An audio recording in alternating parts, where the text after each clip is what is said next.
मैं अपना YouTube channel my failure story करीबन 8-10 दिन हो गया उसको बनाया। लेकिन उसके बाद फिर सोचा कि ये जो मेरा फेलियर स्टोरीज को मैं बताने जा रहा हूँ उससे फ़ायदा किसका होगा।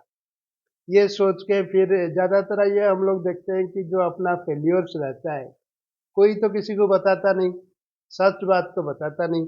अब मैं जो ये सीरीज ऑफ फेलियर्स को मेरा बताता रहूँगा उससे क्या अच्छा होगा, क्या किसी का फायदा होगा। यंगर जनरेशन को जो मैं सोच रहा हूँ कि वो लोग देखेंगे तो ये फेलियर स्टोरीज को देख के उनको कुछ आइडिया मिलेगा कि कैसे आगे बढ़ना है। फिर भी जब चैनल चालू किया तो आज सोचा कि नहीं, हम एक शुरुआत करते हैं, देखते हैं उससे क्या होता है।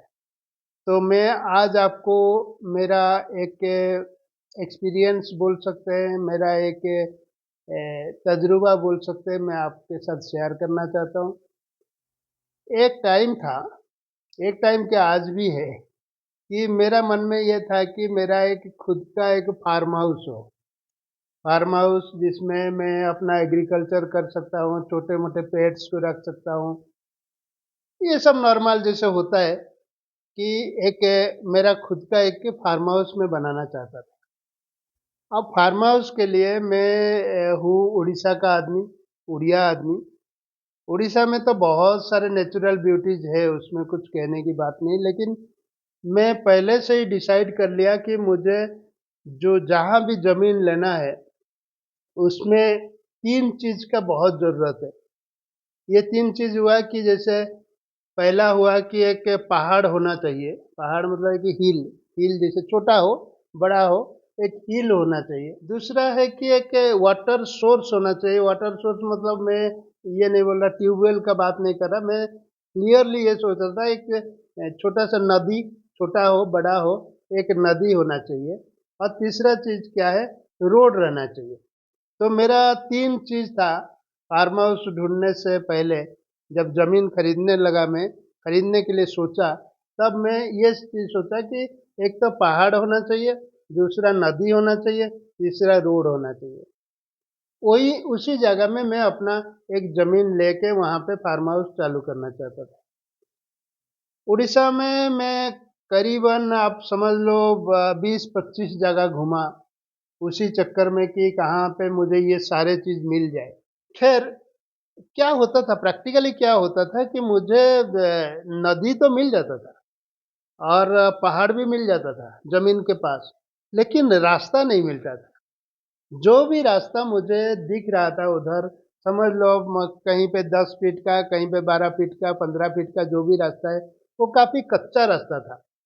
मेन जो टार रोड था, मेन टार रोड मतलब ब्लैक रोड जो होता है, ब्लैक रोड से मेरा वो जो जमीन में ढूंढ रहा हूँ या देखा हूँ, उधर जाने के लिए कभी 2 किलोमीटर, 3 किलोमीटर, 4 किलोमीटर ये कच्चा रास्ता दे के जाना पड़ेगा। अब ये चीज मेरे पसंद नहीं हो रहा था, क्योंकि देखिए मैं एक मिडिल क्लास आदमी हूँ। मैं कोई बहुत बड़ा बिलियनर नहीं हूँ कि ये 3-4 किलोमीटर रास्ता को पक्का कर दूं, करके मेरा फार्म हाउस तक ले जाऊं। क्या होता है उसमें, सेफ्टी सिक्योरिटी का प्रॉब्लम आ जाता है। आप जैसे शाम हो गया, रात को 8 बजे, 9 बजे, 10 बजे अगर मैं नहीं जा सकता, मेरा कोई फ्रेंड नहीं जा सकता। हाँ, खास करके जहाँ तक फार्म हाउस की बात है, वहाँ टूरिज्म का भी डेवलप होगा। टूरिज्म का डेवलप होगा तो वहाँ पे अगर कच्चा रास्ता है, रास्ता ठीक नहीं है, उसको मैं नहीं बना सकता, मेरा उतना फंड्स नहीं है। कुल मिला के इतना 20-25 जगह ढूंढने के बाद मुझे तो हिंदोल के पास, जो ढेंकानाल का जो हिंदोल सब डिवीजन है, वहाँ पे मुझे एक जमीन मिला। वहाँ पे ये तीनों चीज मुझे मिल गया। पहला तो ये कि जमीन को लग के, एकदम लग के एक छोटा सा नदी है, उसमें सैंड भी है, बढ़िया सा है। और वो नदी जो है 365 डेज उसमें पानी रहता है, क्योंकि ऊपर एक छोटा सा डैम भी है। तो डैम से क्या होता है, पानी रेगुलर जो जरूरत के हिसाब से छोड़ते रहते हैं, तो कभी सूखा नहीं रहेगा। दूसरी बात क्या, नदी को लग के, नदी तो बहुत छोटा सा था, उसको लग के एक पहाड़ है, बहुत ही ब्यूटीफुल पहाड़ है। छोटा सा पहाड़ है लेकिन पहाड़ है। और जमीन में भी समझ लो 8-10 आम का पेड़ था। और सबसे बढ़िया चीज जो मेरे को नहीं मिल रहा था वो था रोड। रोड जो है ब्लैक टॉप रोड, पूरा एकदम बढ़िया सा बड़ा सा स्टेट हाईवे उधर बन बन के रेडी था, ब्लैक रोड। तो मुझे कुल मिला के आप समझ लो मैं जो ढूंढ रहा था पिछले 3 साल 4 साल से, मेरा एक फार्म हाउस और ये सब चीज होना चाहिए, सब चीज मुझे उधर ही मिल गया। तो मैं तुरंत तुरंत कांटेक्ट किया। तुरंत कांटेक्ट करने के बाद पता चला कि उधर 2 एकड़ का जमीन वो लोग बेचने वाले हैं करीबन। मैं बोला ठीक है, मुझे 1 एकड़ भी चलेगा, ऐसे कोई बहुत बड़ी चीज नहीं है। तो मैं कांटेक्ट किया तो पता चला वो 3 फैमिली का है। 3 फैमिली का है, किसी का थोड़ा सा है और किसी का थोड़ा सा है, ऐसे 3 फैमिली का। और ये जो लीगल चीज चाहिए जमीन को खरीदने के लिए, उसमें क्या होता है बहुत तकलीफ उठाना पड़ा। करीबन 2 साल का मेरे को काम करना पड़ा उसमें। जैसे कि वो जो जमीन जिन लोगों के नाम पे था, वो उनके जो प्रेजेंट है वो लोग के नाम पे नहीं था, वो उनके पिताजी या पिताजी का पिताजी इस तरह है। तो लीगल हायर निकालना, फिर लीगल हायर के बाद अभी प्रेजेंट ओनर के जो लोग जिंदा है उनके नाम पे जमीन लाना, ये सब मेरे को खुद करना पड़ा क्योंकि गांव वाले उन लोगों को वो सब नॉलेज नहीं है। तो मैं लॉयर करके जितना जो हो सकता है उसको 1-2 साल लगा। और उसी बीच में उनको थोड़ा थोड़ा एडवांस भी दिया ताकि मैं आप लोगों का पेपर्स लेके कर रहा हूँ, और जैसे जैसे होगा मैं आपको जमीन आप मेरे को सेल कर दोगे। अब समझ लो ये काम में मेरे को 1.5-2 साल लगा।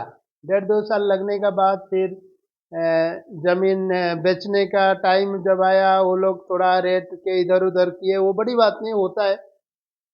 कैसे भी करके उसका सेल डीड बन गया और जमीन मेरे पास आ गया। बहुत खुश हुआ मैं, बहुत खुश हुआ मैं। एकदम पूरा एक अपना ड्रीम प्रोजेक्ट बना लिया। बना के समझ लो कि आर्किटेक्ट के पास गया। मैं आर्किटेक्ट के पास जाके मैं बोला कि नहीं, वो स्टेट हाईवे है, पहले वहाँ पे एक टॉयलेट बनाते हैं, 8-10 टॉयलेट बनाते हैं कि लोग रुक के फिर चाय नाश्ता करके टॉयलेट जाके आगे बढ़ सकते हैं। और कुल मिला के एक सोशल एक्टिविटी भी मेरा दिमाग में हमेशा रहता है, ताकि मैं ये सोच रहा था कि कैसे वो नज़दीक का गांव वगैरह वो थोड़ा भी डेवलप हो जाएगा, ये मेरा फार्म हाउस के चलते। फिर एक पिरामिड शेप का एक बिल्डिंग के लिए, छोटा सा बिल्डिंग के लिए मैं आर्किटेक्ट से बात किया, वो डिजाइन दे दिया। और एक नदी के ऊपर एक बोट के तरह बना के, बोट में जैसे घर 1-2 रूम रहेगा, नदी के ऊपर कैसे रह सकता है रात को, पूरा जैसे लगेगा नदी में बोट लगा हुआ है। इसी तरह के कई सारे ड्रीम्स को मैं रखा, आर्किटेक्ट के साथ बात किया और आगे आगे बढ़ता गया। उसमें बालू डाल दिया, थोड़ा टेम्पररी शेड बनाया। ये सब करते वक्त क्या हुआ, मुझे एक्चुअली डिमार्केशन करना था। ये जो 3 आदमी का जो था, 3 फैमिली का जो प्लॉट था, उसका टोटल डिमार्केशन मेरे को करना था।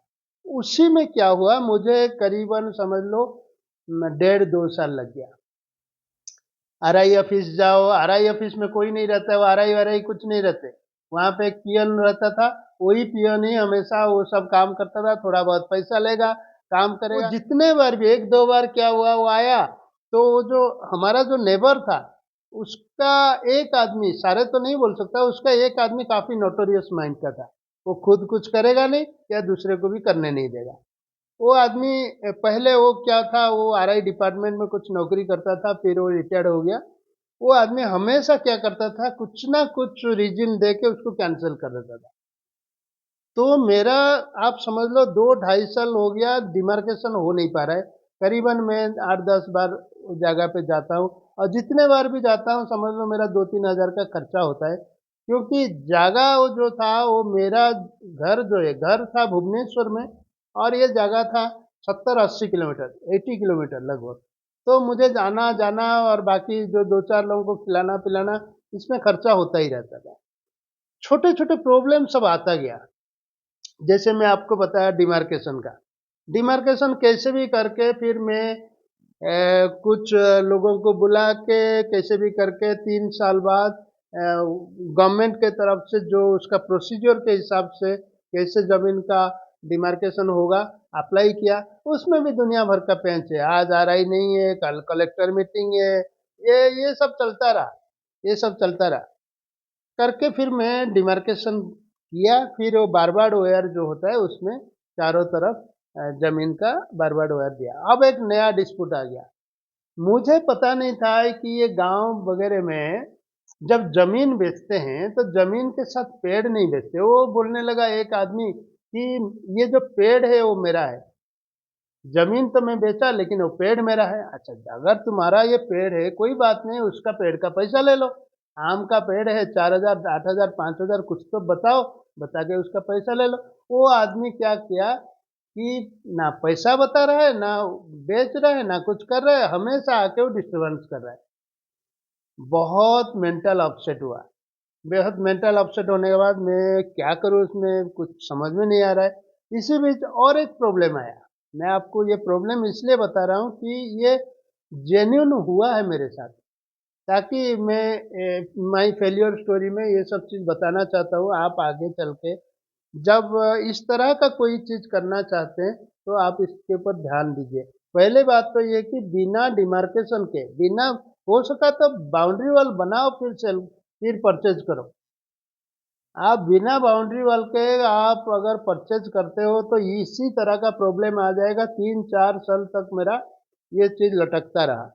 फिर ये होने के बाद पेड़ का बात आया। अच्छा, वहाँ पे मैं एक स्टाफ रखा। स्टाफ कैसे रखा? एक आदमी, गरीब आदमी है, काफ़ी लॉयल मेरे को लगा। वो आदमी गाय भैंस चराता था। मैं उसको कई बार देखा हूँ, अच्छा आदमी है, अच्छा बातचीत करता था। वो मेरे को बोला कि मेरा लड़का है और मेरा लड़का को अगर थोड़ा काम दे सकते हैं। तो बोला ठीक है, अभी तो कुछ काम नहीं है, ये वॉचमैन टाइप का आएगा और मैं जो भुवनेश्वर में बैठ के जो बोलूँगा करने के लिए वो कर देगा। उसको मैं थोड़ा पैसा दे के मैं बोला ठीक है, मंथली के हिसाब से आओ रहो। लेकिन मुझे पता नहीं था कि वो लड़का का खुद का भी एक पान का दुकान है गांव में। अभी वो गांव में उसका दुकान है, वो दिन भर वो गांव में ही रहता है, वो दुकान में ही बैठा रहता है। मान लो मैं बोलूँगा आज थोड़ा वो मिस्त्री करो, 2-4 मेसन को बुला के, 1-2 मेसन, 1 लेबर, 2 लेबर को बुला के ये काम करो। वो वही दुकान में बैठ के क्या करता था पता नहीं। फिर बोलता था आज बारिश है, आज लेबर नहीं आएगा। इसी तरह कोई भी काम आगे नहीं बढ़ा। मैं ज़्यादा टाइम आप लोगों का लेना नहीं चाहता, लेकिन ये हकीकत है। आखिरी में एक चीज़ मैं बता दूँ कि मैं गया इलेक्ट्रिक लाइन लाने के लिए, क्योंकि वहाँ पे इलेक्ट्रिसिटी नहीं था। फिर मैं यही लड़का को बोला, जो मेरा स्टाफ है, वो तो लोकल गांव का आदमी है। मैं बोला एक काम करो, बात करो, इलेक्ट्रिक हमको कनेक्शन चाहिए, कितना पोल डलेगा और कहाँ से इलेक्ट्रिक आएगा, उसका टोटल बात करो, एस्टिमेट करो। फिर वो गया और मेरे को फ़ोन में बताया कि वो लोग 11,000 रुपया बोल रहे हैं, 11,000 देने से वो इलेक्ट्रिक लाइन देंगे। उसके बाद जो पोल और पाइप और ये जो वायर वगैरह ये सब एक्स्ट्रा है, 11,000 वो लोग ऑफिस में लेंगे। मैं बोला कोई बात नहीं, उसका लेकिन जो भी होगा हमारा पक्का काम होना चाहिए। पेपर ऊपर जैसे जो ना, नहीं, हाँ वो पेपर ऊपर होके पूरा होगा। आप देखो मजा, इलेक्ट्रिक आ गया। इलेक्ट्रिक आया, थोड़ा जो भी कम जल रहा है, ज़्यादा जल रहा है, वोल्टेज वोल्टेज वो छोड़ो, लेकिन इलेक्ट्रिक कनेक्शन आ गया। आने का बाद 3 दिन नहीं हुआ, पूरा जितना भी मेरा करीबन समझ लीजिए 60,000 60,000 का खर्चा लगा था, इलेक्ट्रिक पोल और वायर और जितना सारे सब चीज़ कोई उठा के ले गया वहाँ पे। जितने बार भी मैं वहाँ पे जाता हूँ, लोगों का नमस्ते, आप ये कब आएंगे कब जाएंगे बात करते, लेकिन उसी गांव से इतने सारे जो भी 4-6 पोल और वायर सारे कोई उठा के रात को ले गया। और गांव वालों को जिसको भी मैं पूछा कि भाई कौन लिया बताओ, तो किसी के मुंह में भी थोड़ा नहीं आ रहा है कि ये आदमी लिया है, जबकि पता है उनको कौन लिया, क्योंकि ये बहुत बड़ा पैमाने पे हुआ है। इतने सारे पोल चोरी हो जाना और इलेक्ट्रिक लाइन पूरा ले लेना उनको पता है, लेकिन गांव वाले क्या है, कोई भी मुंह नहीं खोला। फिर मेरा जो आदमी था, मैं उसको बोला एक काम करते हैं, एफआईआर देते हैं पुलिस में, और तुम ये पेपर मेरे को दो, जो पेपर में हमारा इलेक्ट्रिक आया है ऑफिस से। फिर बोला कि वो बोले थे 2 दिन बाद देंगे, 1 दिन बाद देंगे, मैं आज जा रहा हूँ, कल जा रहा हूँ, 4 5 दिन 7 दिन हो गया। वो हमारा जो रिसिप्ट है जिसमें जिसके वजह से हमको करंट मिला है, लाइन मिला है, वो चीज हमको मिला ही नहीं आखिर तक। मतलब वो जो 11,000 लिए थे वो उसको खा लिए वो लोग डिपार्टमेंट वाले। और हमारा जो लड़का है वो सिर्फ ऊंच करता रहा वो, लेकिन नहीं लाया। तो मैं एक दिन रात को 7 8 दिन बाद रात को उसको बोला, मैं बोला एक ट्रक करो, एक ट्रक में सारे सामान को लोड करो, लोड करके भुवनेश्वर में लाके छोड़ो और तुम जाओ, मेरे को फार्म हाउस का धंधा नहीं करना है वहां पे। तो ये एक मेरा फेल्योर स्टोरी मैं आपको इसलिए बताया। देखिए, हर चीज का एक एस्टिमेट होता है, और एस्टिमेट के पीछे और एक चीज होता है, एक फीलिंग होता है, एक हम लोग एक सोच के चलते हैं। मैं ये नहीं सोचा था कि मेरा गांव के पास में एक फार्म हाउस बनाऊंगा, और वो फार्म हाउस में जिसमें लोगों का भी फायदा होगा, इकोनॉमिकल फायदा भी मैं करने वाला था, डिफरेंट डिफरेंट सेटअप बना के। और उसी में मुझे 24 आवर्स वॉचमैन, जैसे रिलायंस कंपनी हुआ या कोई बड़ा डालमिया बिरला वाला कंपनी, तो कुछ है नहीं कि 24 आवर्स आप वॉचमैन रखोगे, उधर सिक्योरिटी रखोगे शिफ्ट वाइज, तभी जाके सिक्योर्ड रहेगा। इस तरह तो होता नहीं, छोटे छोटे प्रोजेक्ट आगे बढ़ेगा कैसे। तो खैर जो भी है, आप लोगों को मेरा ये एक्सपीरियंस, जो भी फेलियर स्टोरी, आप लोगों को कैसे लगा। हाँ जरूर, आप लोगों में से कुछ लोग जरूर बताइए, मेरा भी कहीं पे कुछ गलती हुआ होगा। कभी कभी क्या होता है, जब हम बात करते हैं तो अपना गलती को एक तो छुपा देते हैं, या नहीं तो समझ नहीं पाते। उस चीज को भी आप बताइए आपके कमेंट के जरिए, और मैं कोशिश करूंगा एक एक करके मेरा जितना भी स्टोरीज बना है, फेलियर स्टोरी, सक्सेस स्टोरी के बारे में मैं ज्यादा बात नहीं करूंगा। जो फेलियर स्टोरी बना है मेरा लाइफ में, मैं आपके साथ वो शेयर करता रहूंगा। Thank you.